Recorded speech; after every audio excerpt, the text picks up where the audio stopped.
Hello and welcome to On the Corner, the official podcast of pitcherlist.com. I'm your host, Eric Smolsky, joined by the man in a basement. He's not in a basement. He's just in a different setup today. It's Nick Pollock. What is happening? Nick, what dungeon are you recording in? This is going to be the new office because I'm going from the large room to the smaller room for this. And it is a mess. You guys aren't seeing it, but I do have a light now and a better mic. So nice. We got this, but we got pictures to talk about, Eric. Not that you had a bad mic to begin with. Well, I had a Yeti that wasn't good for the craft and it was really messing me up. And this is so much better. Okay. You got to fix it. Fix it. Got it. We are outside of the top 50 going through Nick's top 400, which you can find over on pitcherlist.com. We're going through all of them. We're outside the top 500. Outside top 50. We're not going to get through all definitely not going to get through all 400. We're not going to get through all 100. We're going to, bang out as many of these as possible and then get into some spring stuff. But we're still got a lot of interesting names here. This is a tier that is You're Still a Holly, I think, which started with starting pitcher number 46, Zach Gallen, 47, Yu Darvish, 48, Hunter Brown, 49, Seth Lugo, and 50, Reynaldo Lopez, and begins with number 51, Shane Baz. Shane Baz, who both you and I had ranked higher, like right in our November rankings, and he's dropped a little bit for you. So just talk about whether that's concerns with Baz or just other guys moving up a little bit. Well, there's also the fact that he's not going to be pitching in Tropicana, and that is harmful for all the Rays pitchers. Going to George Steinbrenner Field. Yes, you want to talk about the New York City dimensions and the effects of that, but this is also being in Florida weather, which is not good for pitchers, which is part of the negative as well. But with Shane Baz, it's a case where I think that he does have the skill set of being a very consistent pitcher. Last year, his slider, when he came back from Tommy John, was not nearly as good as it was before. However, he adjusted. He had a curveball that he was very reliable with that really stepped into the place of that slider. Four-seamer command is just very good, and it's not as elite of a pitch as it used to be, but it's still very good. So you have two solid offerings in that fastball and curveball with Shane Baz. A slider as well that is effective. It's just not as effective. And the whole package is like, yeah, this works. It's also the Rays is the tougher park. There's a little more haze with what we're going to get. I do feel that if you draft Shane Baz, you won't want to drop him the entire year. So he's inside of this. I think you're a Holly. Like, we're not going to really be looking at you be like, oh man, Shane Baz, you're really holding me back. But there is a complexity of how much are the Rays going to rely on him? And are those strikeouts really going to come back? Is that curveball going to be the same? Yeah, I love that we got what we got from Baz last year without really being what we believe is his full self, because we didn't see that slider. And so, yeah, there's possibility to dream on that upside. I have him a little higher than you. I think he settled in at like 46 for me, but we're talking about like pretty minimal differences there. So yeah, it would be great. It'd be great if the home park concerns were diminished, and really, like, you might not have those concerns at the beginning of the year, right? April, May, it's not going to be as humid in Florida. The ball won't carry as much. So you might get like 2 really strong months of Shane Baz and then decide, hey, I'll flip him. Hey, whatever. We can make the adjustments when the humidity comes, and we'll see how we go from there. The next pitcher is somebody that I think is kind of like rising up both of our internal rankings. Not as high as some people have him. I still think that your ranking right here, 52nd for Christopher Sanchez, is like a little below where some are ranked, but we are intrigued by the potential of a new pitch that he has hinted at. Yeah, so I want to explain here. We're going to talk about Gavin Williams in the next podcast, I believe. And if you read that blurb on Pitcher List, my top 400, which is 75,000 words, you'll see that Gavin Williams himself is like over 1,000. And it's because I go through what determines those high level stats that we always like to talk about, ERA and WHIP and their walk rate and their strikeout rate and their hit rate and all that kind of stuff. And then you realize, oh, you can just look at the individual pitches and see their performance, and then that will dictate those things we care about. And I'm bringing that up with Christopher Sanchez because he had a 124 WHIP last year. And how does that happen? He has such a low walk rate, right? Well, he had a 9 hit per 9. Well, then why is he allowing so many hits? Oh, Christopher Sanchez throws sinkers over the plate to right-handers and they just get hit, right? I mean, it's just here you go. Here's a sinker. Please just let me get a called strike here so that I can set up that changeup instead and demolish you that way. And he's always needed that extra pitch against right-handers. He tried to make it the slider at times, not really. The slider improved against left-handers. And Christopher Sanchez did move from away to left-handers with a sinker to inside, but there needs to be more. And that would be the cutter. And literally today, we are witnessing Christopher Sanchez for the first time in spring. And I sure as heck hope I see a cutter. Right. I really do. If he's able to get that inside to right-handers, don't use it as a backdoor pitch. Don't use it as another thing for lefties. This should be the focal point of your attack against right-handers. Inside with that, sinkers away, changeups underneath. That could bring that hit per 9 down from 9 all the way down to 8, maybe even underneath that if he does it. But I don't know yet. And that's really the big thing here. You want that big strikeout arm. I don't really think we're going to get a 25% strikeout arm from Christopher Sanchez. It's just the changeup. Fastball doesn't put guys away. The slider's fine against lefties. It's really hard to see that world happening. So he has to get down that whip, and the only way is with that cutter. I'm optimistic, but it really, something has to change with that sinker approach to right-handers.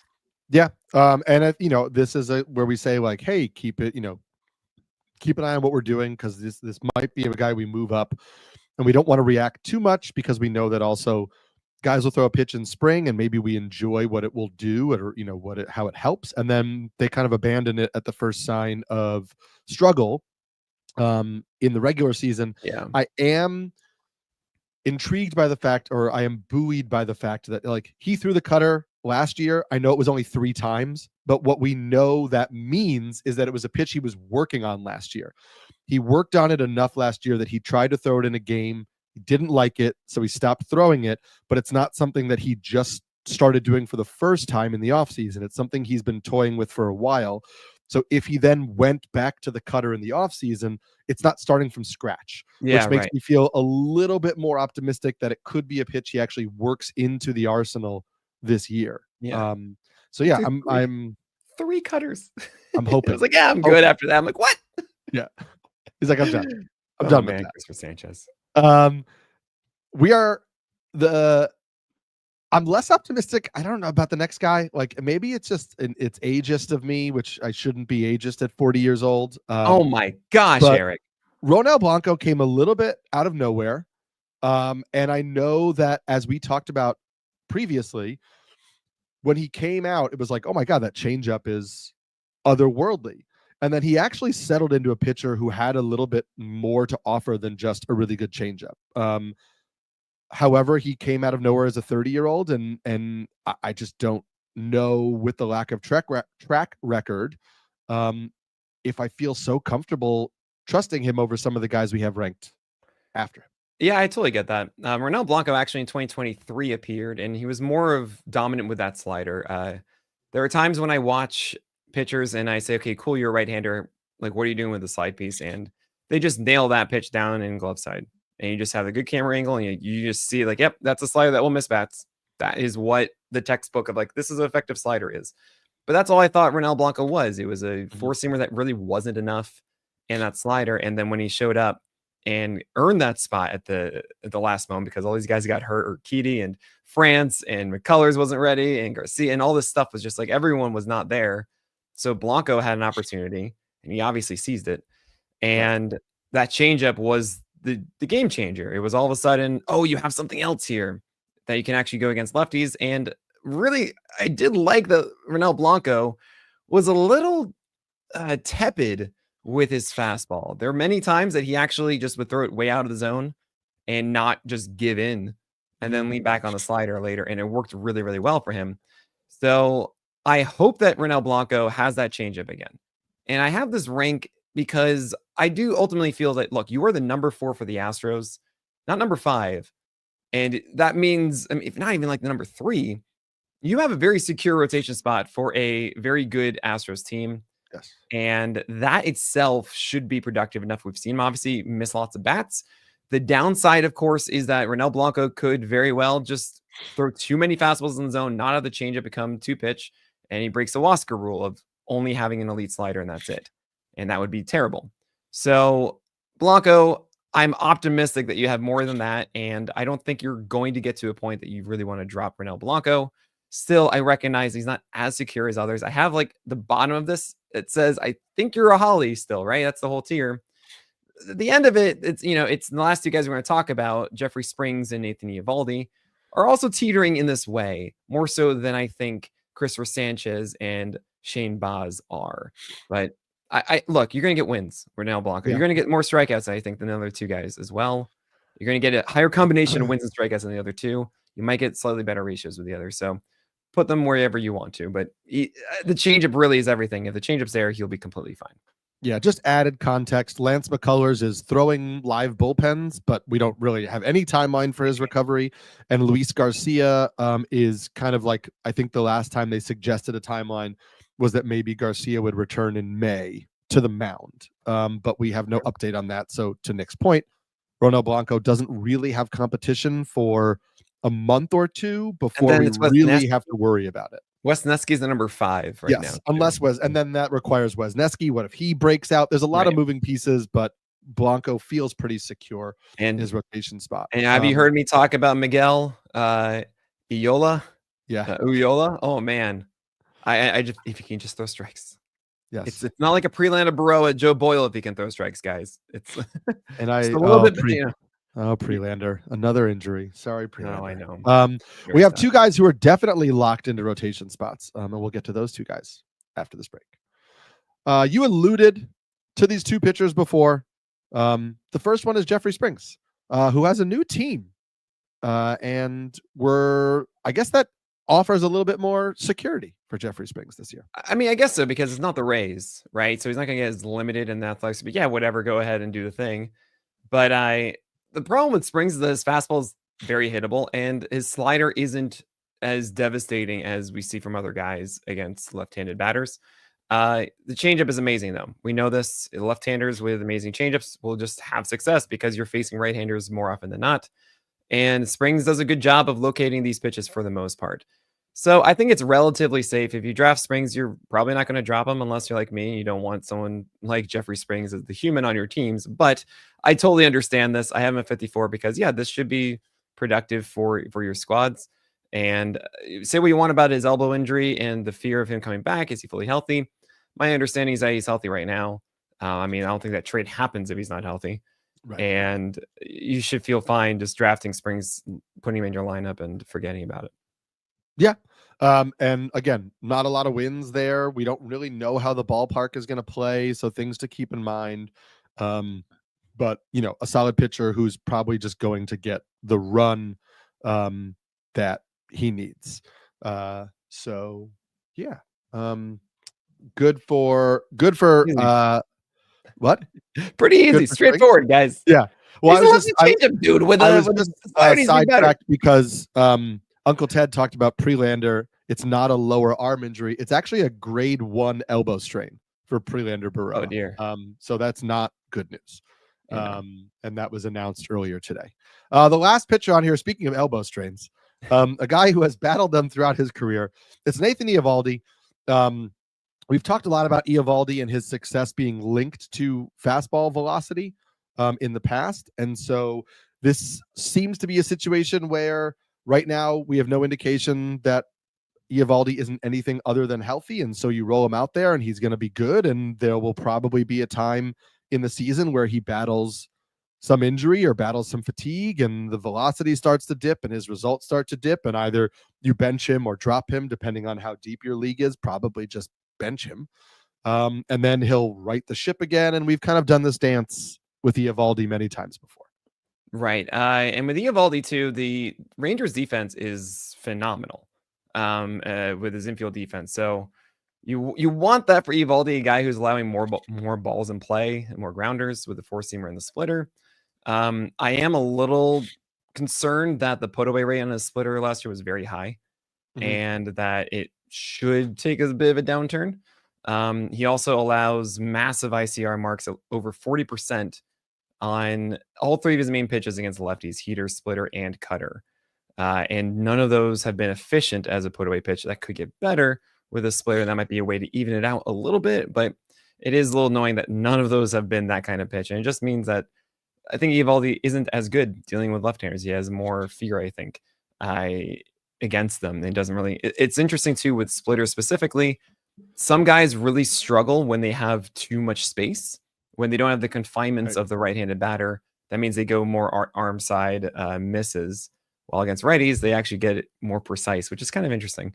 Some guys work that way, some don't. It feels like Eovaldi does a little bit, unfortunately. And I like him as just like, yeah, he's going to be fine again. He's going to have those ridiculous games at times where it's just everything's working and he goes 8 innings and the Rangers like, yeah, sure, do whatever you want to do. But overall, it's not going to be this big impact play. And because of that, with the sight of possible regression, maybe that velocity goes down again. I'm not really putting that much weight on that, but it is a small thing for Eovaldi. It just turns into a guy that like, yeah, you can draft him. It's fine, but don't hold on too tightly. And it's possible, but unlikely that you'll want to drop him during the year. Yes, agreed. And most of the time it's going to be you move him to the IL rather than drop him. With Eovaldi, historically speaking, it has been move to the IL, pick up somebody else, bring Eovaldi back when he's healthy. That gives him a little bit of stability, and I certainly understand his ranking here on a team that could be one of the best teams in the AL again with that lineup, which gives him a pretty good win share. Absolutely. So those are pitchers 50 to 55. We're going to keep rolling through here, probably pushing up to about 80 starting pitchers before we get to some of our spring thoughts. So make sure you check out the next few episodes as we continue going through those pitchers 5 at a time. I am Eric Smolsky, Pelican. I'm Nick Pollock, the Lion. And we will check you on the next episode of On the Corner. All right. Angelo, by the way, Brady Singer, I just wrote in my SP Roundup. I do this every day now in spring training. I just started it. I review every single important pitching line from yesterday. Singer threw 5 cutters. I was hoping to write about it for that article tomorrow. We'll see. Oh yeah, I gotta figure out what are we calling it and how. What's the exact formatting? Do we have? I don't know that we need to call it a specific thing. I was told to call it Spring Training Notebook because hitting like SEO search terms. So I'm going to call it Spring Training Notebook, like Kevin Gossman and Griffin Canning's new pitches, like whatever. I think call it whatever you want, and we'll just now. Link to each other's work at the start. Angelo, by the way, he was 2 for 5 with strikes with it. They're only against lefties, 15% usage, not like 30. And all 5 were like not well spotted. The 3 misses were way out of the zone. The other 2 were like way over the plate. It's a work in progress, but at least he's trying to do it because, gosh darn it, he needs a cutter inside of lefties. Oh boy, that's finally the pitch he's supposed to have learned like 3 seasons ago. Cutters, man. So you're the cutter. It's the best. It is. It's yelling for ages. Victor Scott just took Bowden Francis deep for a home run. Victor Scott out here hitting. All right. Whoa. I want Bowden Francis to be great, guys. Okay, just so we're clear. Yes, we did. All right. I'm going to start at 18:15.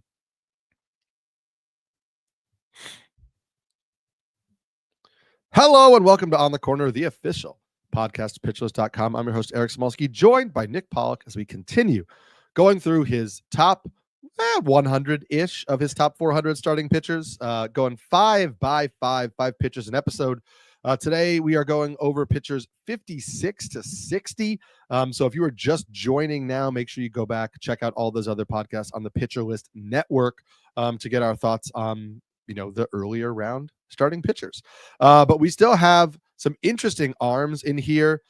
This is the start of a new tier. Last tier was the You're Still a Holly, I think. And this is the Upside Flyer tier. So before we get to number 56, Nick, just quickly, what is the difference in your mind between You're Still a Holly, I think, and Upside Flyer? Oh, man. So if you guys didn't notice, I'm actually starting to do my spring training SP Roundup articles now. That means essentially not going to get an SP Roundup, a day off an SP Roundup until the All-Star break moving forward. And I'm going over these guys in particular. These are the ones that are after the cliff. The cliff is where you're drafting guys that you expect to hold throughout the year in your standard 12-teamers. Now that we're past that, it's all about going for guys that are high ceiling and you can make a quick decision in your drafts. Actually, not in your drafts. I'm so sorry. At the start of the year, or even sometimes before the start of the year. So that SP Roundup article I do every morning is going through those kinds of flyers and saying, hey, this is interesting. Hey, this isn't. Lets you really cut out all the noise of spring training with starting pitchers and tell you what really matters. So go check out that Plus Pitch podcast I do every morning, and also the SB Roundup article I do. And Spencer Arrighetti is the first one, the Pasta Pirate, because the Pasta Pirate is a high strikeout guy who showcased the ability to have good control by the end of the year. He had this really nice stretch, finally seizing the opportunity to start around July of last season. And I mean, it was fantastic. So it was a 3.08 ERA with a 118 whip and a 29% strikeout rate across 76 frames. He also had that really bad blow-up start that fortunately brought down the ERA after they called one of those plays in error against the Reds. But what I'm getting at here is Arrighetti has multiple pitches. He has a fastball that is very flat, one of the flattest attack angles in the majors at 94 miles per hour. And if he's able to really get that in the zone upstairs as he's trying to do, that will be very effective. And then he has a cutter, a slider, a curve, a change. He has all of these options, and many of them have elevated swing strike rates. So he has whiff potential. He has a fastball that is good enough in the zone. He has a winning ball club and a solid team overall behind him, and the full runway for a full season. These are all the elements that you really want out of a guy this late in a draft. The only issue is, okay, is that whip going to come down? Is he actually going to keep that walk rate low? And you'll see that in the spring. Really focus on Arrighetti's K over walk rate. It's that simple. If he's walking a ton of batters still, not so fun. But if he actually is able to keep that walk rate reasonably low during the spring, I actually think that's going to carry over into the season. Yeah. He is featured on an article that just came out for me today over on NBCsports.com. So go and check that out, about pitchers whose Sierra was far lower than their ERA. And then I broke down, obviously that's a signal that they might be like in for a breakout or they didn't deserve the results they got last year. And then I broke down kind of like whether I believed in it or not.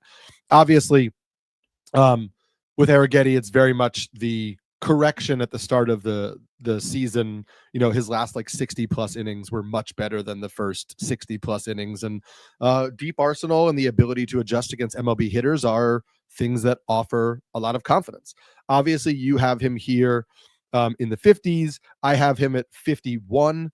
I think that you and I are probably not getting him based on where we have him ranked right now, because what I've seen in early drafts is that he goes like kind of around like your, maybe not Hunter Greens, but he goes kind of around like guys like Pepio?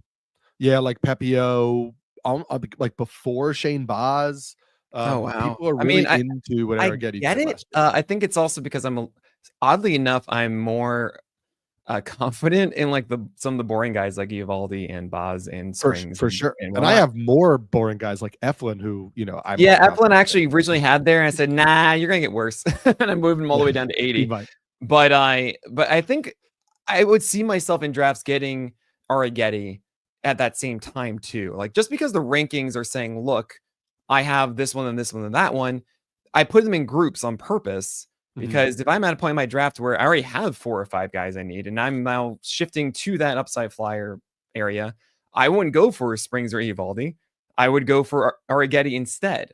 So it's about how your draft is working out. This is why I like the groups, because there's no real answer for the rankings of who you should choose, but now you have the grouping. You can select from whatever you need.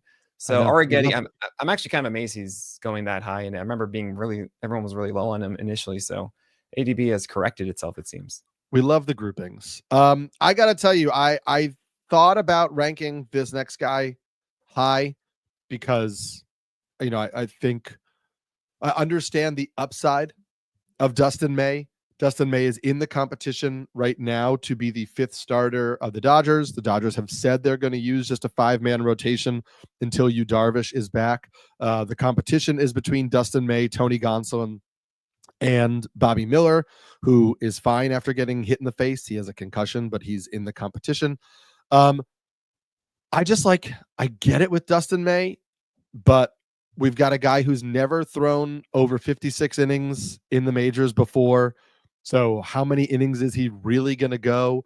And then even though we look at his stuff and we're like, oh my God, look at that. He has a 22.5% strikeout rate in his career in the majors. He has not gotten swings and misses like his stuff seems to indicate.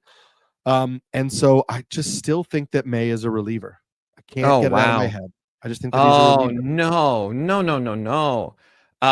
Okay, so 57 seems very aggressive, and I completely understand. And you're also talking about the inning workload he's had before. He hasn't hit that strikeout rate. All this makes sense. First and foremost, I very much see he's the SP5 until it's said otherwise. Bobby Miller getting set back at all he was already, I think, on the outs of it. And now Dustin May clearly is going to have it over Gausman. I think Gausman just isn't nearly as solid to me as Dustin May. I mean, especially considering both of them gone through Tommy John. And Dustin May, I also want to say, was going to be back mid-season last year, but of course the esophagus injury that delayed him, but not an arm injury. And that means that he gets even more time to heal and to be rested and to ramp up and everything, which is a positive relatively. With Dustin May's skill set, I'm being very aggressive on this, but I don't think we've ever really gotten a chance to see Dustin May actually get into any sort of rhythm. Sure. And we actually have seen him have legitimate strikeout games in the past, and then it would get interrupted or so. And he wouldn't actually be able to continue to do it. This is the first opportunity that we really have of like Dustin May go. And I think the Dodgers are going to love this. They're going to finally say, great, we have a guy who's fully healthy and just absolutely ready to burn in the majors finally. And his stuff is insane.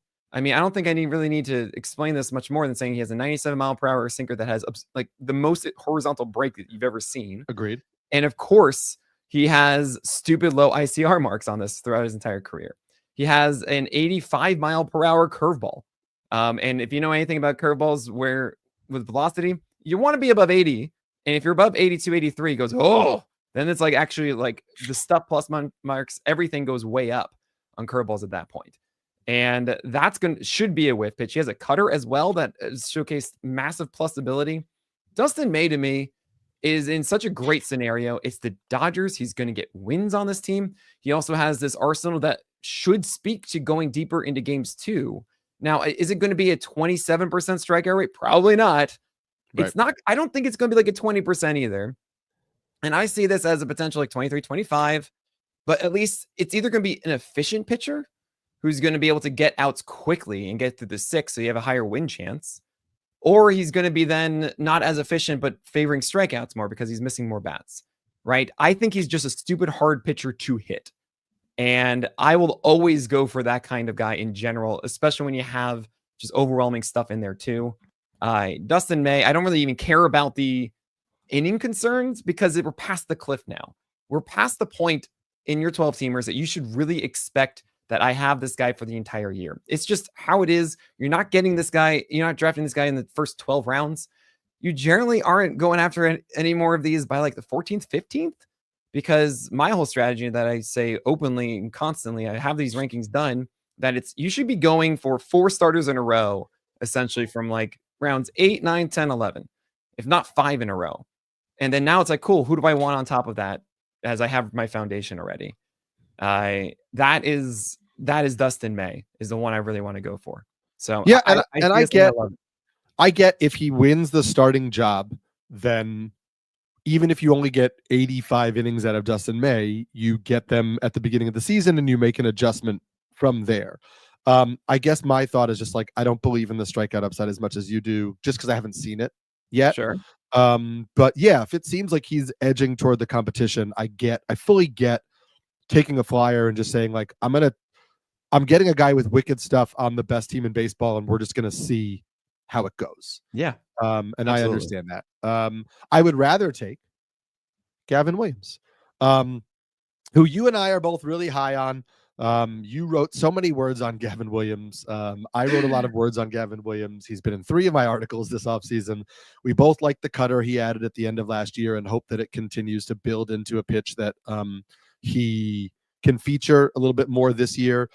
Gavin Williams, clean bill of health right now after the elbow troubles of last year. He does not have an injury history as a prospect. There's no like multiple Tommy Johns. There's no like reason why we need to be like extra cautious about the elbow injury before. And even though he hasn't like crushed it as a major leaguer, he's been pretty good as a major leaguer. And he was like vicious as a minor league pitcher, like missed tons of bats, like huge strikeout numbers in the minors. And so I don't think that he necessarily gets the love that he deserves as the prospect that he was, now getting consistent run in a good organization. Yeah. If you read the blurb I wrote, again, it's I mentioned in the last podcast, I pretty much break down my entire process of how I go through starting pitchers. And I'm going to tell you guys all about that after this break. So Gavin Williams, I use him as the example for how to explain going through the pitcher repertoire and how that really speaks to his high-level stats. I go outline K rate, which is essentially swinging strike rate and put away rate. I say walk rate is known as strike rate, essentially, for pitches, or hit per nine and BABIP. You can look at ICR, or if they're a ground ball pitcher or fly ball pitcher. You have whip, which can be really just strike rate, which is your balls, and then ICR, which is your hit per nine. I mean, it's really that kind of simple of just, you take the pieces of the arsenal and you say, okay, wait, hold on a second. He increased the strikeout rate. Oh, it's because he got this massive unsustainable put away rate, Sonny Gray, on your sinker with backdoor sinkers. Like, that's not going to happen again. Strikeout rate comes down, right? It's sometimes just that simple. And the reason I did this for Gavin Williams is because when I was writing this up on the live stream, someone was asking, yeah, but can he ever get the walk rate down? And that's a good question. Like, right, he has a 9+% walk rate. Thing is, I look at Gavin Williams' profile and I say, well, I go there and I see, what do you do against righties, against lefties? And then I see that, oh, he throws a high strike rate with his four-seamer all the time. It's like, it's usually when you see a bad walk rate, you see the four-seamer, the main fastball, having a massive gap, or really a low, strike rate, essentially, on it. He doesn't have anything reliable to throw in the zone. Yep. And the second thing that we normally see is that you don't have any secondaries to pair up with it. So then you're trying to throw these fastballs, but then you have nothing else, and you either get crushed from that or you have to walk guys, right? And I think the second thing is the area that Gavin Williams can improve. The curveball has been this big pitch for him, and it's not a good strike rate pitch. Actually, if you combine that with the cutter that he used last year, they combined for 30% usage at 53% strikes. That's it. That is the strike rate, or rather the walk rate, for Gavin Williams. Just no, don't do that. You got to throw strikes with the cutter. I think the cutter really is the answer. And when you have a guy at 7 feet of extension throwing 96, 97, you go, oh, wait, hold on. That's like Garrett Crochet. What makes Garrett Crochet so good is that you not only have that consistently in the zone, at the top of the zone, but you also pair it with the cutter that he commands very well and throws the same exact spot, and then it moves. I think Gavin Williams can do that. I think right now there's a little bit of a conflict of mental framework when throwing these. He's not kind of going the same spot with both and then letting the movement do the rest. I think there's a little bit too much of nibbling in there as well.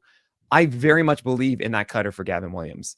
And considering that this is the Cleveland Guardians, who have known to let their starters just eat up innings, just go out there, and go 5-6 innings, no problem, easy.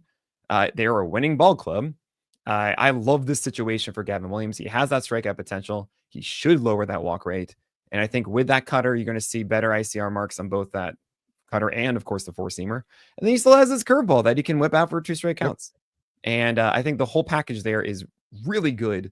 And you can get a very stable volume guy, surprisingly, out of someone who really just had a forearm issue, returned from it, is healthy now, has the velocity. Like, his velocity even went up, believe it or not, and should be really gearing to go this year. Yeah, and you don't have to pay a pretty penny in drafts right now. Like, Gavin Williams is still going late in draft. He's going well after pick 200. So there is still the ability to get Gavin Williams at a pretty discounted price. So even if you're not as bullish as Nick and I, you're not you're not using one of your top 150 picks to get Gavin Williams. And so that is something that we are both intrigued by. The next two guys, you're going to have to roll the dice on a little bit, because we have not seen major league innings. Well, as starters, we have not seen major league innings from these guys.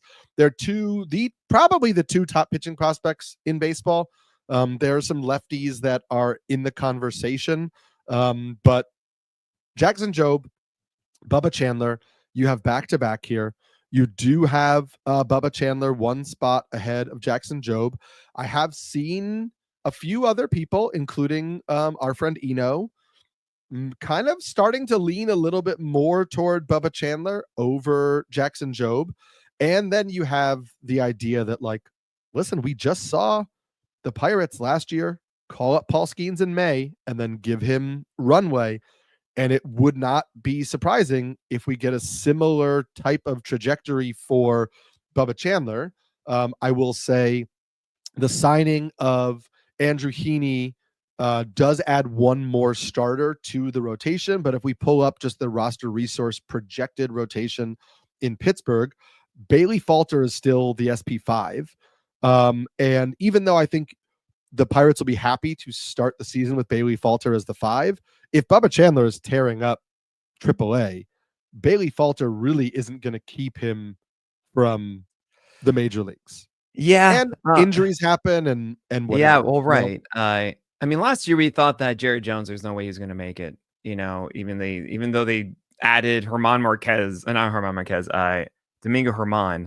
Right. And we were like, oh God, come on, don't make and I remember that so badly. I mean, there's so many reasons why that pained us. But then Jared Jones still won it. And with Bubba Chandler, the one thing I do like more about Chandler than Jobe, I do feel as if he, from what I've seen, does really work in at bat better. And does have overpowering stuff. Like his fastball is fantastic. So, yeah, I might be a little bit lower because of the Heaney thing. And this might be something that's just like, well, never mind. But that's why it's after the cliff. And you want to talk about guys who can make a massive impact and just like, bam, that's great. And as a quick decision. Again, I really want to emphasize that if Gavin Williams is still walking everybody and not there, then like, fine, I'll move on. Or if Dustin May doesn't make the rotation, fine, I move on. Right. If Bubba Chandler doesn't make it, I move on. Jackson Jobe, I move on. And I get a lot of pushback from this across the industry because there's a lot more emphasis on 15 teamers. Oh, you can't, you're not able to really be that aggressive on the wire. I think in really competitive leagues, you won't be able to do that. I disagree. Just from my own personal experience, I've been very competitive 12-team leagues. I would say the Pitcherless Legacy League is the most competitive league I've ever been in when it comes to the 12-teamer. And I still execute this plan because the waiver wire is so plentiful. Yeah. And you have to put yourself in a position that you're able to take advantage of it. So either you get a thing from the get-go that you don't even need to go to the waiver wire, or you're getting something that allows you to go into it. You don't want that middle ground of someone where you don't really know if it's good or if it's bad. And by the time you want to make a decision, it's like May 20th, and you've already lost all these big impact guys. You wouldn't have gotten Garrett Crochet or Jack Flaherty or Tanner Houck last year. I mean, there's so many of these dudes that made an impact that were drafted after pick 275, right? And we have talked pretty openly about how we analyze more toward a 12-team league.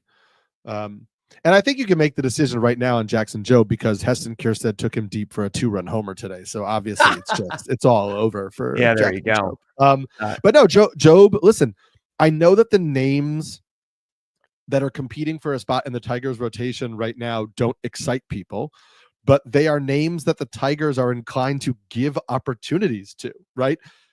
Casey Mize right now is the number 4. Casey Mize is the number 4. Like that is his spot in the rotation. Yeah. They've invested a lot in him. He's the former number 1 overall pick. He is making some adjustments this spring. We'll see if they, work out. We know that tomorrow, as part of our collaboration, is writing about the multiple sliders that Casey Mize is working on and the new increased reliance on the splitter. So like Mize is the 4th starter. So Jackson Jobe is competing with Kenta Maeda. He's competing with Matt Manning. He's competing with Keider Montero, maybe Brant Herter. We don't really know. Probably not. No. But yeah, right. Exactly. Right. There are guys that are going to fight it, and Maeda thrown 2 miles per hour harder all of a sudden is kind of interesting. And I know Maeda is not interesting to you, but like the Tigers have a lot of money invested in him. Yeah, no, I can actually see that happening. And honestly, Maeda at 92-93 as opposed to 90-91 is definitely a different pitcher. Yes. And he's been a solid MLB starter. The point just being, these are guys who, even if you look at them and you say, well, that's Jackson Jobe's spot, like those are guys who could hold him off for a couple months at the start of the year because the Tigers want to see if there's anything that they could get out of them. They want to give them opportunities before they fully turn the page. But I agree with you having these guys separate from essentially every other pitching prospect because these are the 2 guys who I think, other than Chase Dollander, who could actually break camp. Also, you're dealing with the Colorado thing, the Coors thing. I can't do it. I can't do it. But those are the three guys to me who are the most realistic to break camp with their teams. Right. There's I have Andrew Painter. When you're talking about the top pitching prospects, that's going to be later on in the year. It's going to be like July or so at this point. No, and I'm very curious to hear about it because I didn't like the data that I got from the AFL, but everyone else is saying that's not really who he is. So I'm excited for that. And I will actually have my top 100 prospects for redraft leagues coming out next week. It's really just so everybody understands. It is the prospects I have in my top 400 just alone in its own single article, as opposed to sifting through the top 461. But right, it is essentially saying, look, there are some guys that you should be aware of. Moises Chasse, Miguel Uyola. I'm just gonna say he's really fun. He's great. Like, there are a lot of these random guys. There's Noah Cameron with the Royals that actually is impressing me now because his fastball all of a sudden is up to 95. There are a lot of these guys, so be aware of them. But really, Chandler or Job are the ones at the very moment that should get your attention. I will say you got to check it out because in a 20-team industry dynasty league, oh my god, that I'm in, we just had our first year player draft, and first year player draft, you can also draft guys who are just unrostered. And I picked up Moises Chasse as my last pick in that first year player draft because I was like, Nick's been pounding the table. And so we'll hope it works out for me. We'll hope that the rest of our picks and discussions work out for you. We're going to come back with the guys outside of the top 60 on the next episode. So make sure you tune in for that. I am Eric Smolsky, the Pelican. I'm Nick Pollock, the Lion. And we'll check you on the next episode of On the Corner. I'm going to jump right back in at 42. Yeah, we got 2 to go. We got it. I think we might even be able to do a third. We'll see how it goes. Oh, sweet. Boom, boom, boom. Hello and welcome to On the Corner, the official podcast of pitchlist.com. I'm your host, Eric Smolsky, joined by Nick Pollock as we continue going 5 pitches at a time through his top 400, which is available on pitchlist.com. We are not going to get through all 400 in podcast form, but we're going to get as close to 100 as we can and then get through some of our spring training thoughts. So again, make sure you go back, check out the rest of all of the episodes where we've been breaking down these pitchers. We are starting this episode with starting pitcher number 61. It's in the middle of an upside Flyers tier. This tier started with pitcher 56, Spencer Arrighetti, 57, Dustin May, 58, Gavin Williams, 59, Bubba Chandler, 60, Jackson Jobe, and we are going from prospects to veterans with number 61 here. It's Brandon Woodruff. And I got to say, I have Woodruff 55. He's in a tier for me with Shohei Ohtani and Yu Darvish of like, I have some like injury question marks around these guys, but I think that they're probably really good. I think Brandon Woodruff has always been a really good pitcher. We've had the nerve issues in the past. We've had the surgery now, the shoulder capsule surgery. There are some questions, but he claims he is on track and ready to go for opening day. That's the last we heard out of his mouth. And I don't know if we're going to get 150 innings, but I think the innings we get are going to be good innings. So I want to actually take a moment to apologize to a lot of people because I've been you mentioned Shohei Ohtani. I haven't ranked really low. I imagine you too, because the understanding that he would not be designated as an IL spot for those just drafting as, of course, SP only. Yahoo did it. They gave him the IL tag. Oh, interesting. Yeah. I did not know that. So that's a thing. But I wonder if I'd be curious to see, maybe I'll talk to my buddy Scott Pianowski and get some inside info there, because I'd be curious to see if that changes at all in the regular season. I don't think it does. I think this is actually what they do with Ohtani. So that puts him in the mid to late 20s for me, because now it's like, great, I know I will get production later. And also I get that open spot now. It's why I'm really high in Spencer Strider, for example. I think that's about where I would have him, like around the Grayson Rodriguez area is where I would have Ohtani. Now, Woodruff is different. I was lower in him initially, but it does feel like Woodruff might start the season on the IL. It's possible, which is fine. The first week or two on the IL is totally cool with me. That means I get your innings later after I can already take more chances than other guys. I'm not as concerned in season about the innings workload ending abruptly, something like that. And look, this is the cliff where we're taking chances, making mistakes, getting messy, right? And why not take a chance on Brandon Woodruff? He doesn't even need to be as good as he used to be. He just needs to be solid. He needs, we want to see that 95 on that fastball with a good changeup and a slider for strikes. That's it. That's the package with Brandon Woodruff that has worked in the past. So I'm so curious to see what we get. I don't think that we're going to get a version of Woodruff that is just terrible. I think that would surprise me a lot, but it might. I don't know yet. We don't have any data about what he's throwing at. He doesn't maybe even know what velocity he's at. And it might take us until even the start of May until we see Brandon Woodruff. But again, don't treat that so negatively because you're drafting for a roster spot, not necessarily for a player. And that replacement value of that roster spot is still very valuable. So that's okay. I actually was talking to Ariel Cohen yesterday about maybe even making, and I haven't even mentioned this to Kyle Bland yet, making projections for certain guys as dollar value that includes the replacement level value dollar. So it's saying, hey, look, you get this production that we think for someone in the missing time that we think you're going to have because it's a straight swap as opposed to someone who's lower volume, but they don't go on the IL, right? So like for Spencer Strider, it's 1 month of the average starter on the waiver wire gets added to his strikeout total and his win total, right? That makes all the sense in the world to me because that's how I'm treating this. And I think guys like Woodruff, guys like even Yuri Perez or Sawyer Gibson Long, etc., would then be much more favorable in the eyes of many others. So something to think about there. But Brandon Woodruff, I think it's just too good of an opportunity to pass up on. Agreed. I have this next guy ahead of Brandon Woodruff. And it's surprising because I had him just around this early in the offseason.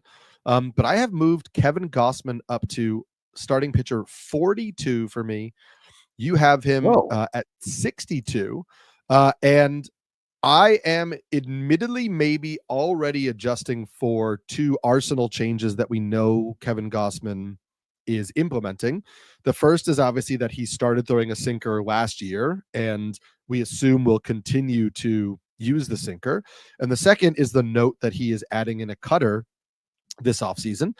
I have written about both in the Pitch Mix article that Nick and I have alluded to on previous episodes that published on Wednesday morning. So you could check that out over at NBC Sports, or if you read Nick's article over at Pitcher List, he has a link to my article within that article. So, and there's a link to Nick's article within my article. So, and also Lance Brozdowski wrote a piece, and Eno Saris wrote a piece, and they're all linked within the article. So check out that. It's our way of making sure we could cover as many new pitches as possible.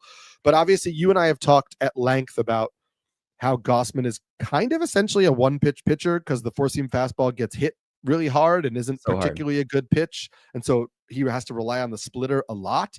And so I love the idea for Gausman that he adds the sinker in for righties, the cutter in for lefties. He has 2 fastball variations to hitters of each handedness, which should keep them off the four-seam fastball and should make the four-seam fastball get hit less hard and potentially make the four-seam fastball miss more bats if he starts to use it more in 2-strike counts. And then I also like the fact that theoretically both of those pitches can be used to jam hitters inside, right? The cutter inside to lefties, the sinker inside to righties. You back the hitters off the plate. You have them looking and protecting inside, and then you're able to drop the splitter a little more effectively away. The keys here are that he couldn't command the sinker at all last year, so he needs to actually throw that pitch for strikes. And then the command of the splitter got worse last year, in particular against lefties. So that needs to improve as well. And so I guess I have already adjusted him based on assuming some of those changes, and maybe you haven't. But I'm curious if you see the cutter and the sinker like working relatively well in the spring. Do you see yourself moving Gausman up a little bit? So you just sent me down a whole thing. I'm like, yes, it was a 30% zone rate on the sinker against right-handers last year. Yeah, kind of by design. He also had an 87th percentile O swing, right? So and it was like he used it low like all the time. It was always inside. Up and in, like the eye lock, which is inside locations, 84% against right-handers. I mean, insane. And then as you mentioned, low lock, 68% at 97th percentile, right? Mm-hmm. So he was really working with that a ton, which I mean, I think that's good enough. I know the strike rate is not good, but he gets enough strikes with everything else. Like, this should be a surprise pitch. This should be something that's different. At least just that sets up at least the four-seamer better, because now it does make them aware of that, and then the four-seamer can't be as effective. But he only threw it 10% of the time. I mean, over the full season, got increased a bit more, of course, by the end when he actually really introduced it. I don't know if it's enough for me to really get in on Gausman. And the cutter, I'm I hope it's good. I do want to be clear. I know I'm so in on cutters. Not all cutters are great, and Gausman's feel for spin is terrible. So it might not be that good of a pitch, and also might not be one that he can command well. We don't know yet. It does make sense because it would certainly help against left-handers, especially with that splitter being so bad for Gausman last year. 52% strike rate, 14% swing strike rate. This is supposed to be like the best pitch ever against left-handers. This used to be over 60% strike rate and a 20%, maybe 25% swing strike rate to them. So that has to come back. We saw it come back alive at the end of last year, fine. But that still isn't a guarantee for me. And I think the real problem I have with Gausman is, I talked about with all of these guys, is like, hey, we can make quick decisions. I don't think that we'll get enough information to be able to make a quick decision on Kevin Gausman. I buy that. And by the end of the year last year, he had 3.82 ERA and a 1.22 WHIP. And I imagine anyone that drafted Gausman held on to him for the entire year. And if you didn't get lucky with those wins, those 14 wins, it would have been a far worse season for you. Absolutely. And that 1.22 WHIP, that hurt in your 12-teamer. 3.82, that hurt in your 12-teamer. I know it sounds crazy, but if you're in a roto league, that's a ton of innings of an ERA that you're trying to beat to actually get closer to 10, 11, 12 points in your roto leagues, right? And so it's tough. I'm in this really torn scenario where I do see the path for Gausman being better, but also I can get trapped, and I don't want to get trapped. So I kind of want to put him as a hipster. I moved him out of the hipster tier for that hope that the sinker is helpful enough and they found the splitter. But I might find myself lowering him again, down closer to the 70s. Sorry, guys. I did note in the article that again is over on NBC Sports that we have this idea that like Kevin Gausman has always been this like elite starting pitcher. The reality is he's been in the big leagues for 11 full seasons. I'm not including 2020, which was not a full season, but he has been in baseball in the big leagues for 11 full seasons, and only in 3 of them has he really had elite seasons. They were the 2 years in San Francisco, the 2 full years in San Francisco. Again, he was good in the shortened 2020 season. It was only 10 starts, so we don't want to read too much into that. But the first 2 years in San Francisco, the 2021 in San Francisco and the first 2 years in Toronto are really the only time that he was like really good. He had 1 year in Baltimore where he had a 3.61 ERA, which was, I remember that way back when. It was like a 121 or something, or but that was a 123 WHIP and a 22% strikeout rate, which is like, I remember we were getting excited about it, and that was like a second season or something like that. And we're like, oh, and then So there's not this track record of Gausman being like, oh, he's been elite for a decade and he just lost it last year. It's a guy who was promise, but he didn't really have results. Then he put it together for a short period of time, and now maybe he didn't. And that's kind of the nature of guys that rely on splitters. Absolutely. And maybe the story of the next guy too, who's Lucas Giolito, who also is somebody who was filled with promise, seemed to put it together, then seemed to lose it, and we're hoping he puts it together again. It's hard to really analyze Giolito because he threw no pitches last year and was moving to a new team last year. So we have what we thought he was going to be doing in Boston because it was what he was showing in the spring, but we don't have any major league innings to suggest that he did it. So we not only have, is he getting healthier, but also what really is he going to do in Boston, which we still don't have the answer to. His interviews from last offseason suggested that Boston, when they signed him, basically was like, hey, your slider has become too curveball-ish, and that's why it's getting hit really hard, and we want to make it more the slider you had been throwing in your really good years. Yeah. And then the fastball velocity was up and the location was better, and there was some more IVB, and then he blew out his arm. With Cutter Crawford being sidelined with a knee injury and Brian Bayo delayed, like Giolito is going to be in this rotation at the start of the season. And absolutely. We don't know if they'll toy with his innings later, but he's going to start the year in the rotation. He's been a really good pitcher for a few years. The Red Sox seem to suggest they have a plan to get some of that back. And so I love taking this chance here because, again, to your point, you probably will know early on, like, is this the Giolito of 2023 or is it the Giolito of 2021? And you'll be able to look at the pitch shape and you'll be able to look at the velocity and you'll be able to make a call after a start or two, whether he's worth holding on to or not. Yeah, I mean, you nailed it. Yeah, Giolito, I think, is going to be a workhorse for the Red Sox, and maybe, and he said he wanted to go 30 starts, of course, of 33 innings each. So that it can keep underneath 130, right? Yeah, right, 4 innings obviously, each, like that. Yeah, cool. But no, it's I think it's pretty clear that Giolito is one of the better ceiling plays you can make, and like you said, we'll know pretty early if it's any different or if it's kind of the old Giolito. So I'm a huge fan of it. Yep. Love Giolito here. We have his teammate to talk about. We'll get to that after this break. So after all of our discussion early on in my initial starting pitcher ranks, you have Walker Buehler 64th. I have Walker Buehler 61st.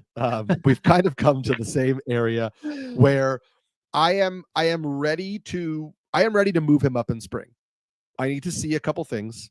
I'm ready to move him up in spring. I have a note in my top 150 starting pitchers that, like, I crafted an off the field narrative for Chris Sale last year in my head. I've crafted it for Walker Buehler in my head. I don't know that, like, his comments that pitching in the World Series, like, kind of snapped things back into focus for him and kind of like lit a fire under his butt a little bit, is like how he referred to it. And I think there's a little bit of that mixed with signing a 1-year prove it deal, of wanting to go out and show that he is still a top level pitcher so that he can make big money on his probably final long-term contract.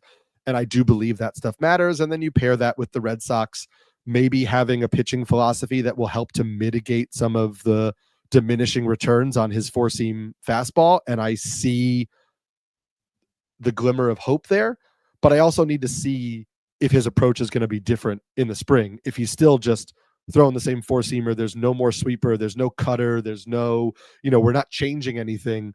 I don't know that I can move him up at all. I mean, Buehler, to me, is someone who's still trying to figure out how to be a good pitcher without his 18 to 20-inch vert four-seamer from 2021. That's really the whole deal in my view. And even in 2022, he didn't quite have it. He wasn't as effective, but it was Tommy John, so fine. I remember actually doing a video on Walker Buehler that year, and I think it was this complete game against the Diamondbacks, and I watched all of it, and I was like, I'm not impressed. Everyone goes, "You're ridiculous. It's Walker Buehler." And then he gets Tommy John. And it wasn't really that great after it, because Walker Buehler is someone that needs his fastball to establish everything. And he's never really been this, oh, look at these filthy secondaries destroying everything. Right. They've been more strike pitches. And it's always been weird because I feel like they should be really good, but they're not. So I'm still waiting for Walker Buehler to showcase something that really wows me. And his biggest asset has been location over the years. After that four-seamer, not, even with the four-seamer being so good, he could still manipulate the zone perfectly. With the secondaries underneath and along the edges and all this stuff. That was the extra element to it. We didn't really see that last year. And we saw a guy who was just lost when he hit the mound. My understanding is, at least from out here, is that Walker Buehler tried to do the things of old, while I would think that the Dodgers were like, yo, please change this. And they're like, nah, I got this. And he's like, oh, this isn't very good. And I finally started to listen. And of course, the playoffs are the playoffs, and say whatever you want about that. I generally don't like leaning too heavily because there are a lot of things going on with the playoffs, and they change players and bring out something that we don't see for the regular season for many reasons. That said, I like to think that he's in the process of building it back up. And Walker Buehler and the Red Sox, I think that's a good fit for him. They're going to need him to go 90, 100 pitches per game. It's a 1-year deal, so they don't need to be protective of him. It all makes sense. I just hope that there's enough quality here for me to feel like this is actually a Holly and not a Toby. And I'm not sure yet. I don't know if I'm really going to see it super early in the year that I'm like, oh, okay, cool. He's amazing and he's great. But I hope we do. And I feel like I'm willing to take a chance on Buehler figuring it out across the first month. So I go back and forth on like Giolito and Buehler a ton. And I think Giolito's track record speaks a little bit better, even though the last 2 seasons that we've seen of him in full have not been strong. I think that generally the foundation of Giolito is a little stronger than Buehler's, but I'm very curious what we get. And honestly, I'd love to have both of them on my team. Yeah, and this is the area where you take those chances and you see kind of like what pans out early on in the year, and I fully get that. We have another pitcher coming off injury who wraps up this episode. It's Jesus Luzardo, and Jesus Luzardo is somebody where like I'm fairly comfortable throwing out 2024. There were just multiple injuries that he was pitching through for the vast majority of the season and then missed like the entire second half of the season. So you've got a pitcher who pitched most of the year either battling injury or was not on the mound at all, moving to a brand new team. And so there's a lot of just like moving parts, elements. The team context certainly gets better for Jesus Luzardo. The ballpark certainly gets worse for Jesus Luzardo. So there's a little bit of like mix and match in that. And then he's another guy who, is pitching for a contract. I believe he's arbitration eligible next year. I'd have to take a look while you're talking, but like he could have a new team. He could be a free agent. He needs to kind of like reestablish a little bit of that value that he lost with some struggles and with injuries. And so I think that there's a lot of motivation there. Yes, he's arbitration eligible for 1 more year and then will be a free agent. So so Luzardo's someone that I just not wanted to draft because he's so frustrating. And it finally is at a point of, okay, cool. We have clear flaws that can be fixed. And it doesn't cost me a top 200 to 25 draft pick. Right. The ceiling here is a guy that has 2 whiff pitches and 25% strikeout ability on a winning ball club who's going to let him go every 5 days and pitch 6 innings. Right. That's okay. All right. You got me there. What are the flaws? Well, his 4-seamer comes with 2nd percentile extension. So this is when he's throwing 96 or so, 97, that actually makes it look like 95, which is good. But when he's throwing 95, it makes it look like 93. And that you really should have that in your head. That explains a little bit of that lack of whiff rate. Also, it's not a vert pitch. It's actually a horizontal movement pitch, kind of like a sinker. Not as extreme as a sinker, but it has that, right? So he's using it wrong, in my view. What he's doing against right-handers right now is he's going upstairs, which is fine, but he's trying to go inside with it. And last year, Luzardo threw too many of these that leaked over the plate, and this pitch got destroyed by right-handers constantly. And in 2 strike counts as well, you have the slider that he does throw predominantly in that, and those would also have mistakes to right-handers over the plate. So 2 quick fixes here. 1, you've got that slider. Please, hey, just limit that a little bit. You have an elite changeup for right-handers. Just kind of throw that a little bit more. And then you have the 4-seamer that is being used away to left-handers. And this is trying to be like a backdoor thing. Fine. But you can jam guys so easily with this. This is a horizontal one. This would surprise so many guys, get all these weak outs. And, it might be a little bit better when you're not throwing a slider for like a 53% strike rate to lefties. This is supposed to be like the best pitch against lefties, and you didn't execute that. So those are 3 flaws, right? Sure. The slider location to right-handers, 2 strike counts, which is cured by the changeup being utilized a bit more and being a little more careful, like almost like Snell with that slider to right-handers. You move the 4-seamer to inside against left-handers, and then you nail down the slider against left-handers, please, for the love of gosh. Okay, let's just get that out there. So that's very attainable. I also think that pitching for the Phillies, like you talk about mindset, that's got to be exciting for him. Sure. You know, it's the first time he's been on a legitimately competitive team. And that's going to be a new environment for him. It's not all in his shoulders. He's got Nola and Wheeler there. I mean, this to me is the perfect setup for Luzardo to flourish. And then I also remember, oh yeah, but that fastball does get hit really, really hard. Oh yeah, he does make a lot of mistakes in that slider. And it can be the most frustrating pitcher to roster. So I really wrestled with this. I initially had like Luzardo like in the 70s or so. I was like, I just don't want to deal with it. And then I discover all these little flaws that I think the Phillies in their development will catch and be able to, let's change this a little bit. And I was really tempted to put him like in my 40s or something because of this. Yeah, I get that. But I kind of settle at this of like, it can go either way. And I might be even raising him closer to about 55 or something like that, right around Dustin May, because there is such clear potential of going like 6 innings, 8 Ks, 1 walk or something, 1 earned run, like constantly. And I'm very tempted to go after that in my drafts.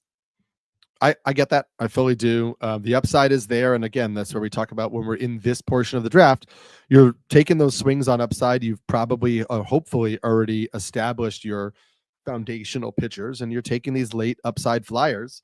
And, if it clicks, Luzardo is going to be a really good starter for you for a while on a team that will get wins.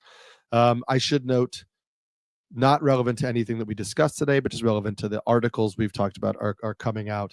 Sadly, Jared Jones, we saw today, we didn't see any new pitch from Jared Jones in his outing today. We talked about how he's going to throw a sinker. It appears in terms of, we'll check the classifications and stuff, but using the awesome Pitcher List live spring training stats app that Kyle Bland put together, which is a PL Pro tool that you guys can all check out. No, we do. He reclassified 5 sinkers today from Jared Jones. Hey, all right. And 94.6. 94.6. Horizontal break is 6 extra inches from the 4-seamer. Yeah. So he was at 97, the 4-seamer, and 94.6. That is interesting. All thrown against right-handers and 18% usage against right-handers. Yeah. We'll take that. We will take that. That's something, obviously, again, Nick covered Jared Jones on his article over at Pitcher List, so make sure you check that out. That will do it for this episode of On the Corner. We've got a couple more to get through in terms of our 5x5 breakdown, so make sure you tune in and check that out. I am Eric Smolsky, Pelican. I'm Nick Pollock, the Lion, who's very excited about the 081 ex-Woba on that sink from Jared Jones. He's so excited. Guys, the Lion is fired up. Fired up. We'll check you on the next episode of On the Corner. You got one more in you? Last one. I'll start it at 108. Beautiful. Or whatever. 108. All right. And then we'll get out of here. Oh, man. We got Bobby Miller in here. Ugh, okay. I know. It's a quick one. Whatever. Yep. Hello and welcome to On the Corner, the official podcast, pitchlist.com. I'm your host, Eric Smolsky, joined by Nick Pollock. And this is our final episode of our 5x5 breakdowns, going through Nick's top 400. We are going to take you today through the 70th and pitchers 66 through 70. So we will have covered all of the top 70 pitchers in Nick's top 400. So make sure you go back and listen to all those episodes. And then obviously we're going to continue with the content the rest of spring. We're going to talk about risers and fallers and spring training news and all that kind of stuff. So we're not done. And if there are pitchers you want us to talk about, feel free to hit us up over on Blue Sky or over on Twitter, or just leave a comment on the YouTube video as you're watching this right now. YouTube video. Talk to Nick when he's streaming on Playback and all that, and just kind of let us know who you want us to go over.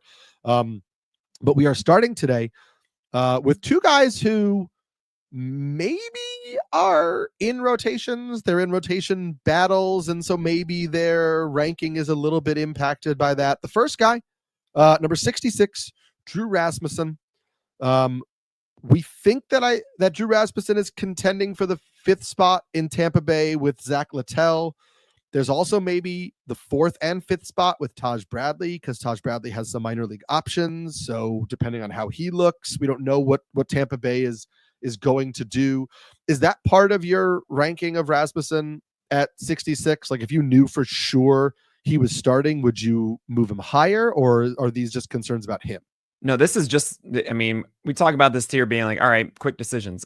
Rasmussen, are you in the rotation? No, get out of here. Bye-bye. But if you're in the rotation, I mean, this is one of the best hard contact suppressors out there. And you also showcased whiffability all of a sudden before he got hurt. So, no, I would have Rasmussen inside my top 50 if he were actually starting. And that's the situation we're in. Like, why not go for that when you have so many guys to go for that? If you need just innings and some productivity or some production, I should say, on the waiver wire, you can go and get. That's fine. Just go get Drew Rasmussen, see how this goes. I mean, he's a guy who's 96, 97 and has 3 pitches, a cutter that's really hard to hit, a sinker that helps, a slider that's really hard to hit. Like, yeah, do this. Yeah, I should note, sadly, our boy who we've talked about also, Shane Baz, has 2 minor league options. So yeah, I know. And Zach Littell has no minor league options. So there's a world where Zach Littell makes the team as a reliever, like a long reliever, but I think it's more likely that. Isn't it just so annoying that teams, I understand they're like thinking about maybe the long haul of it, but come on, just put the good ones in the rotation. I know. We have to hope it's a situation where Taj Bradley or Shane Baz don't get sent down to start the year. But listen, we can't pretend it's not a possibility. No, absolutely. No, it's a good point. The next guy, number 67 for you, is Bobby Bradley. Oh my gosh. Well, this guy might get actually sent down to the minors too. It's possible. And so Bobby Miller, as we talked about when we mentioned Dustin May on one of our last episodes, Bobby Miller is in the 5th starter competition right now. It's Tony Gonsolin, it's Dustin May, it's Bobby Miller. I know everybody, when I posted my article on like picks after the top 300, starting pitchers after the top 300, who I was intrigued by, Bobby Miller currently going pick 346. So that's an NFBC online championships, which are 12-team drafts. That's obviously very late in a draft. I got immediate pushback. Like, there's no way Bobby Miller is earning a spot in this rotation. And it's just important to note that, like, if 2023 Bobby Miller shows up, he's winning the 5th spot in the rotation. Yeah, like, right. Bobby Miller in 2023 was a clearly better pitcher than Dustin May and Tony Gonsolin. Sure. Now, he has minor league options, and the Dodgers could start him in AAA, but there is a world where Bobby Miller just looks like the Bobby Miller of 2023 and wins a spot in the rotation. I wrote an article on post-type pitchers on NBC Sports. I just want to shout out Dodgers Digest, which is like a Dodgers blog. They had a great breakdown, which I looked at, which had like a lot of comparisons of Bobby Miller's mechanics, and they broke down a lot of mechanical differences between Bobby Miller in 2024 and 2023 that focused on him flying open too quickly in 2024 and kind of throwing cross body instead of throwing more like how he did in 2023. That led not only to the location issues that we saw with him in 2024, but also throwing cross body like that, especially if it's not how you normally throw, would stress your shoulder out, which is what first landed Bobby Miller on the IL. So there's a world where Bobby Miller's issues in 2024 were really mechanical and not anything else. And because he didn't have those mechanical issues in 2023, if he's able to go back and review what he was doing and fix the mechanics and stop flying open and stop throwing cross body and just get back to what he was in 2024, or get back to what he was in 2023, that he could very well be a really strong starting pitcher again. You know, Eric told me before, and don't worry about Bobby Miller, it'll be quick. Don't worry, Nick. It's something I do want to mention too about Bobby Miller. We're talking about, oh man, yeah, there's no spot in the rotation. Throw that out the window, guys. It is February 25th as we record this. That is a month away from the start of the year. So much happens in a month. Yeah. So much. And you have to understand there is a chance that, okay, someone on that Dodgers rotation isn't ready to go. Is it going to be Gonsolin or Bobby Miller? And Bobby Miller getting a comebacker to the head does not help his case, of course. And I mean, there's no world that it helps any case. Right. And I feel terrible for him and everything. And it seems like he's all right somehow. And he's throwing a bullpen on Monday, and he actually already did, and it should be okay. Mm-hmm. So let's just say theoretically that there's another opening here. Gonsolin versus Bobby Miller. You would think they would go Bobby Miller. You would think. So don't rule that out. And especially as Eric said, he still throws super hard and he still has really good stuff. And it could just be a quick tweak away. And all of a sudden you have a top 20 starter. This is exactly the kind of guy you should be going at this point. I have less confidence than I did after seeing Dustin May and also that comebacker. Still, you should be hyper aware of Bobby Miller. And it's okay if this pick doesn't work out as your last round pick because you drop him and you move on. It's okay. Yes. Again, we are in the drop him and move on range of drafts. And we're in the, as Nick has pointed out a bunch of times, we're in the I want quick answers part of the draft. We want to know with these guys whether we're cutting them for the guy on the waivers who had that dominant looking first start, or we're holding on to these guys because they had a dominant looking first start. So you're swinging upside here. And that's intriguing because we're not really swinging upside with the next guy, but the surface level results last year for Tanner Houck were great. And so if you got another repeat of that, you'd be super happy. You and I both believe we're getting a little bit of regression in the ratios, but not necessarily regressing back to like 2023 Tanner Houck. There were definite improvements he made last year with his mechanics, with his delivery down being more direct toward home plate. That really did help his command, which led to his success. But for a guy who has these kind of like gifable splitter slider combo, we don't get a lot of strikeouts. We never really have gotten a lot of strikeouts. So if we get some regression in the ratios and don't really get any more strikeouts, you're probably not dropping Tanner Houck, but he might not be as exciting as we thought he was for a time last year. Well, okay, from June 29th through the end of the year, Tanner Houck held a 4.42 ERA and a 1.38 WHIP. His splitter had just a 9% swing strike rate against left-handers in that time. Oh gosh, we talked about Tanner Houck at this time last year, and we were saying, okay, between him and Whitlock, well, Houck needs to figure out lefties. Well, Whitlock just needs to kind of be healthy and just have all of his pitches working and command it well, for the most part. Just really do his thing. And Whitlock wasn't, and Houck actually figured out his problem, which was the splitter became really, really good for the first 3 months of the year, and then of course they just mentioned it wasn't. Yep. I can see myself in a situation where I have Tanner Houck and it goes in and out per start and I don't know what to do. And I hate that. Oh gosh, that's what I'm trying to avoid as much as possible. This is why they're in the hipsters tier, headache-inducing pitchers, stifling the entire roster. That said, Houck could easily get back into that rhythm. You might know early on if that splitter is working, and then you just have this value right in front of you. That's cool. It could just be fine, and that's cool too. Like it's very much of a shrug at this point for Tanner Houck. For me, I wanted to put him lower, and I wanted to put him higher. Like, is he a Holly? Is he not? I just put him at 68 because I'm like, all right, I'm done. I don't know. I get Do it. what you want, guys. I get it. I have Houck right now. It's very similar to you. I have Houck.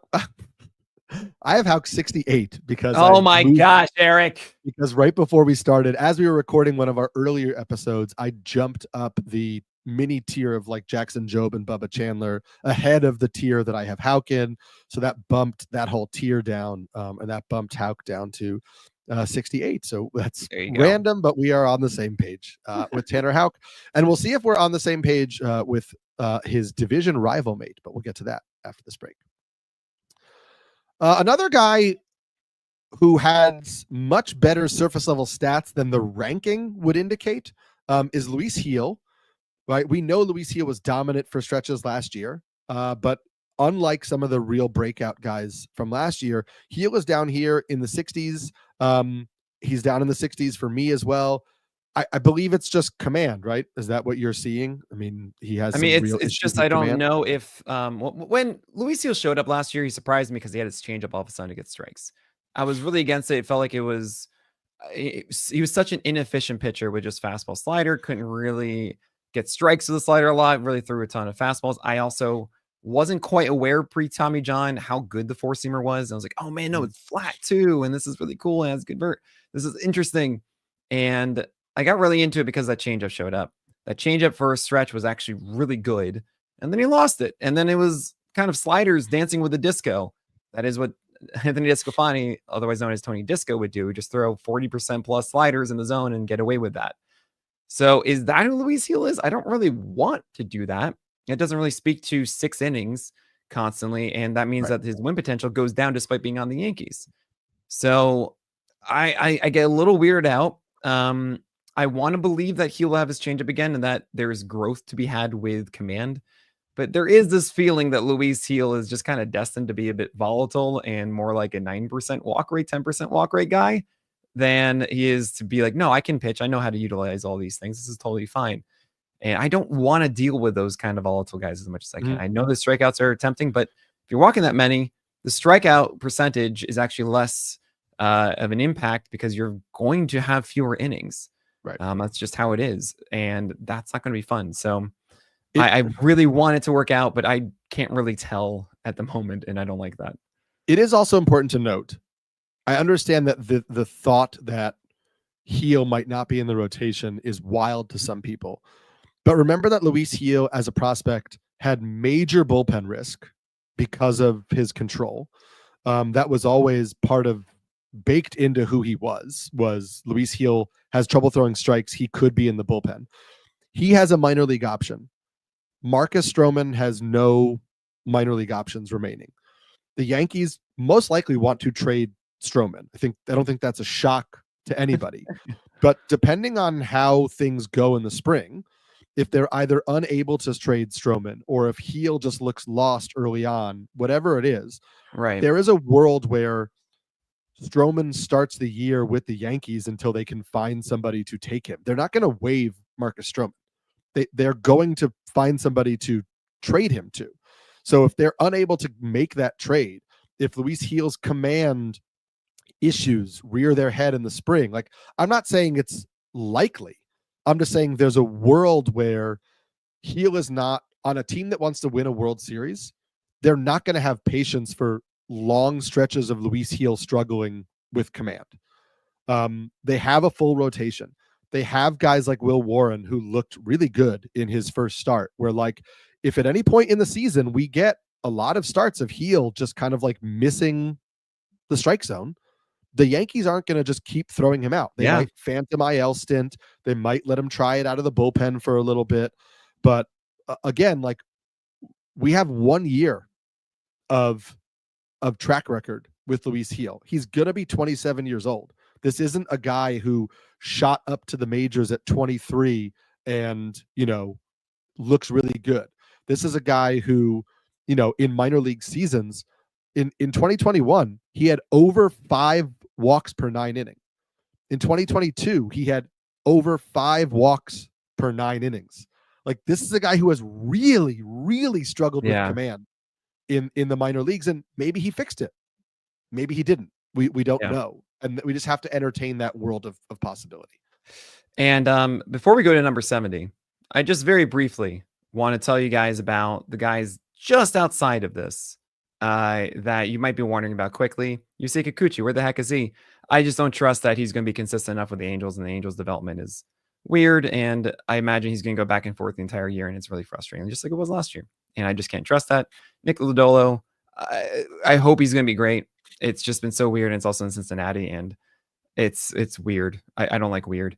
Mackenzie Gore, ceiling looks so good, but he's never had that consistent command. The Nationals are not a good place to not only pitch, but also I don't feel the development is doing him any favors there. And don't ignore the, oh my gosh, the condos, that is the real estate broker Grant Holmes and the Adobe Clay Holmes, where these are guys who were former relievers being starters. Now Clay Holmes has this kick change that looks nice, but it might actually make him a more rounded starter. I think that should go really well for him in the Mets. And Grant Holmes with Atlanta has 2 whiff pitches. With a fastball, he actually commands well. And I think you'll see him go deeper into games this year as the number 4 starter after being eased into the rotation last year. But who is number 70, Eric Samolsky? It's Taj Bradley. And, everybody's going to dream about the upside of Taj Bradley. We saw it in 9 starts over the summer where he was absolutely unreal. Fastballs up in the zone, splitters below the zone. You and I talked about this. It fell apart because Taj Bradley has really poor command of his fastball, of his pitches in general. He can't really throw the cutter where he wants to. And so what happened with Taj Bradley was that the fastball was still a strike. Like, he wasn't throwing balls with the fastball, but he wasn't locating it where he wanted to locate it. He wasn't locating it kind of like in the perfect spot of the rotation, or sorry, of the strike zone. And so it got hit harder. It made the splitter less effective. And so Taj Bradley had a really poor end of the season. I'll pull up the stats while you're talking because it's in one of my articles, but I think that your ranking here is connected to this idea that he's just a really inconsistent pitcher. Yeah, I mean, that's really the thing with Taj Bradley, is he hasn't really showcased that he has good command. And it really did surprise me as I did my deep dive of Taj Bradley that he got much better at locating his cutter. And I'm a huge fan of that. It's not an elite extension for Taj Bradley, so it's at 6.5, and that means it's not really the 7 feet that we want to see. That would make extension even, just incredible. But it's at 91. PLV really likes this pitch, and seeing that pitch actually go down in glove side properly is a huge benefit for him, instead of just kind of the scatter shot that we saw the previous year. And it gave me some extra hope that Taj Bradley maybe actually is developing and getting better at this. At the same time, yeah, that splitter does go in and out a bit, and he makes all these mistakes with the fastball, and it bothers me immensely. You throw in the fact that the Rays, of course, are not going to be in the Trop. They're going to be playing at Steinbrenner Field more often. Doesn't help things either. You did mention, yeah, maybe he's someone that actually has the options and goes off to AAA if it's not really working out for him early. There's that involved too. So I just can't get behind it quite yet. I want to so badly, but I can't do it. I feel like he's just going to be a guy that's frustrating you all year, too inconsistent, and that makes me not favor him because he wouldn't be a quick decision, unlike everyone else inside my top 70. So these are those stats. The 9-start stretch in June and July, it was a 0.82 ERA, a 0.89 WHIP, and a 31% strikeout rate over 55 innings. I mean, that was elite. Yeah. Then we lose the fastball command. And then over the final 56 2/3 innings, that's from July 31st on, it was a 6.51 ERA, a 1.54 WHIP, and a 22% strikeout rate. That is gross. That gets you sent to the minors. So if that's the version of Taj Bradley we're getting, which he did for almost 60 innings at the end of the year, the Rays are not going to keep that pitcher in the starting rotation over Zach Littell, who they can't demote, and Shane Baz and Drew Rasmussen. And so there is some real demotion risk for Taj Bradley if he doesn't look like he has more command of his pitches in the spring. Absolutely. Yeah. I just don't want to go for it with other guys that I feel like we can really figure out what they're going to be doing. But I think that's it. Eric, I think the series is over now. The series is over. We're moving on to new series. People. New things. We're moving on to new things. Netflix says, do you want to continue watching? And we say, no, we're picking something new. We're moving on to something new. We're going to talk about some spring training risers and fallers, some sleepers, some changes that Nick and I really like. So make sure you tune in and check that out. Make sure you continue following the work that we're doing both on Pitcher List for Nick, on NBC Sports for me, over on Twitter for both of us. And yeah, I'm Eric Samolsky, the Pelican. I'm Nick Pollock, the Lion. And I'm excited to talk spring training with you on the next episode of On the Corner.